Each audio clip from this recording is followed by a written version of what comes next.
रखिएगा नजर, जहां पर आज हमने देखा है विदेशी बाजारों से देखिए मूड बिगड़ा है, इसीलिए भारतीय बाजारों में भी कमजोरी हावी होती हुई दिखाई दे रही है।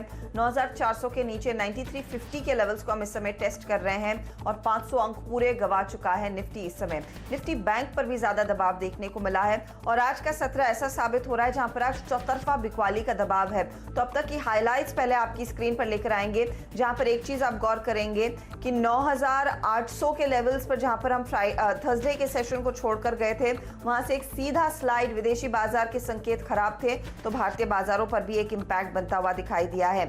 निफ्टी 500 पॉइंट ऑफ कोर्स टूटा ही है, निफ्टी बैंक पर ज्यादा दबाव है, लगभग 1600 अंकों की गिरावट के साथ इंडेक्स कर रहा है ट्रेड। निजी बैंक एनबीएफसीज, यहां पर एक बार फिर हमने देखा है जोर का झटका लगा है, क्रैकडाउन देखने को मिला है।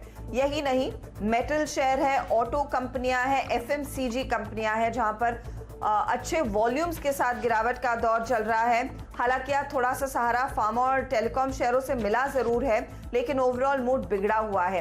एक और पॉकेट ऑफ स्ट्रेंथ आज देखने को मिला है, लिकर कंपनियां, शराब बनाने वाले share, GM breweries, Radico Khaitan, UBL, USL, इन सब में तेजी देखने को मिली है, क्योंकि कई इलाकों में शराब की दुकानें खुली हैं और लंबी कतारों में लोग खड़े हैं। जहां पर दुकानें नहीं भी खुली है वहां पर भी लोगों ने लाइन लगाई है और इन स्टॉक्स में आज उसका एक रिफ्लेक्शन देखने को मिला है। तो मार्केट पर एक व्यू लेंगे फटाफट। गाबा साहब हमारे साथ हैं, एक और स्टॉक रेडार पर आ रहा है जहां पर हमने देखा एक बड़ा एक्शन बनता हुआ दिखाई दे रहा है। टिकर पर आप देख रहे हैं भेल में करीब 1.24% की इक्विटी की अदला बदली हुई है, ब्लॉक हुआ है, उस पर भी राय लेंगे। गाबा साहब, इंडेक्स का ट्रेड क्या कह रहा है आपको?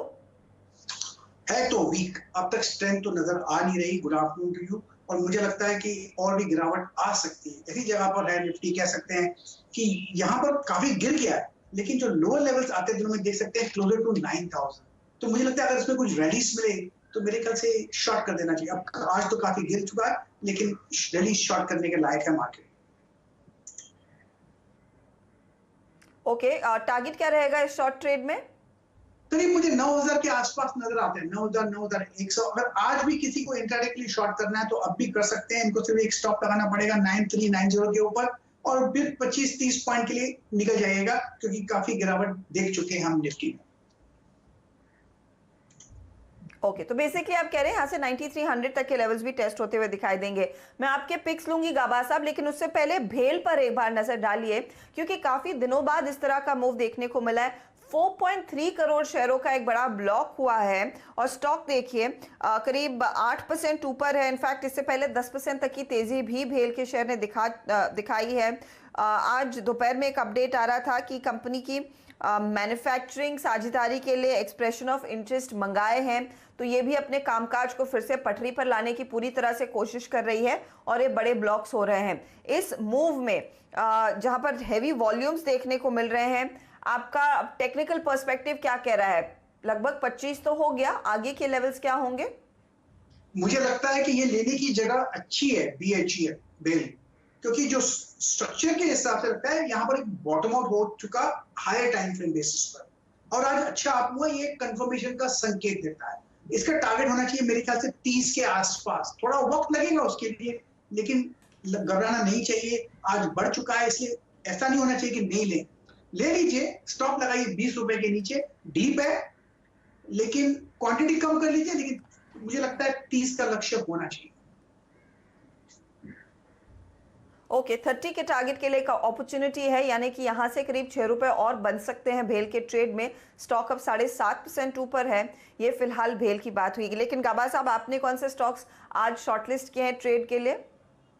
मुझे 2 स्टॉक्स हैं, दोनों ही वीक नजर आते हैं, दोनों ही शॉर्टिंग कैंडिडेट्स हैं। पहला स्टॉक है टाइटन, मेरे ख्याल से यहाँ पर वीकनेस होनी चाहिए, ब्रेकडाउन स्ट्रक्चर है, पॉसिबल कि 860 का जोन देखने को मिल सकता है। लोअर लेवल्स पर 910 का एक स्टॉक होना चाहिए।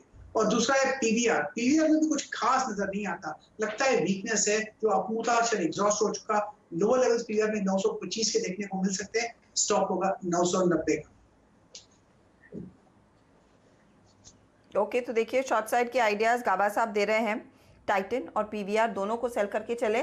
और एक चीज मैं बता दूं आपको, टाइटन और पीवीआर में आज सुबह में खिलाड़ी नंबर 1 में भी सेल साइड की पोजीशंस ही सुझाई थी हमारे जानकारों ने। ए प्रभाकर ने इनफैक्ट पीवीआर पर एक शॉर्ट कॉल दिया था और नीलेश जैन ने दरअसल टाइटन पर एक शॉर्ट कॉल दिया था। तो देखिए वो मूड अभी भी मंदी का बना हुआ है। ये फिलहाल राय आपके लिए आ रही है। चावल कंपनियों पर एक बार नजर डालेंगे, जहां पर इस समय कुछ निचले लेवल से रिकवरी आती दिखाई दे रही है। एलटी फूड्स जैसे काउंटर्स, केआरबीएल जैसे काउंटर्स में हमने देखा है अच्छी खासी रिकवरी आ रही है। इस पर आगे डिटेल में बात करेंगे, लेकिन इस समय फोकस रिलायंस इंडस्ट्रीज पर रखना चाहिए, क्योंकि दरअसल आरआईएल में एक बड़ा सौदा हुआ है।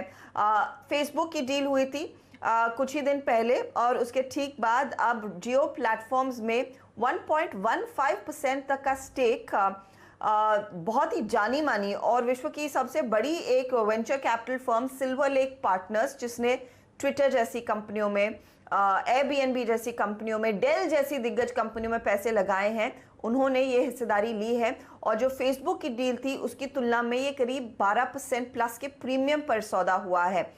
इस पर कई सारी रिपोर्ट्स भी आगे आएंगी। मूडीज ने भी अपना व्यू दिया है।